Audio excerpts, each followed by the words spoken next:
Hello guys, আজকে আমি পিপির বাড়ি যাচ্ছি। দেখো, আমরা এখানে পিপির বাড়ি যাওয়ার জন্য টোটোতে উঠে পড়লাম। দেখো, আমি মাছটি চোখের উপর তুলে নিয়েছি সবাইকে দেখাবো বলে। পিপির বাড়ি যাচ্ছিলাম তো, তাই তাই দাদা ভাই আর আমার জন্য চকলেট, লিটিল হার্ট আর কেক তারপর আমরা এলাম মিষ্টির দোকানে মিষ্টি নিতে। কোনটা টেস্ট করবি? হ্যাঁ, এই হাঁস মিষ্টিটা দেখতে সুন্দর লাগছিল, তাই টেস্ট করবো ভেবেছিলাম। তারপর মিষ্টি নেওয়া হয়ে যেতে আমরা আবার টোটোতে উঠে পড়লাম।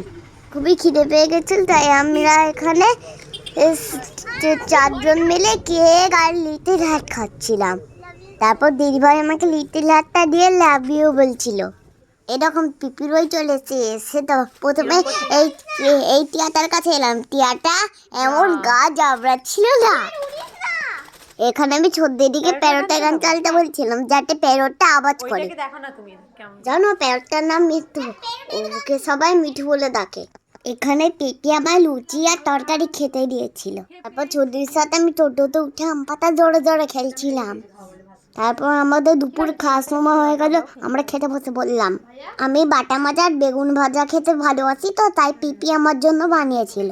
কেমন রে বাটা মাছটা? সবজি ডালটাও পিপি খুব ভালো বানিয়েছিল। আমি সবজি ডাল দিয়ে একটু ভাত খেয়ে নিলাম।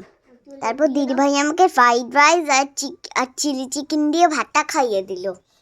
বলি, এখানে দিদিভাইকে আমি একটু লেবু চিপে দিতে বলছিলাম ফ্রাইড রাইসে, যাতে একটু টকটক লাগে আর আমার খেতেও ভালো লাগে।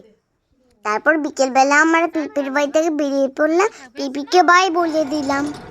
বাড়ি ফেরার সময় আমি ঘুমিয়ে পড়েছিলাম। তো ফ্রেন্ডস, আজকে এই ভিডিওটা কেমন লাগলো জানিও।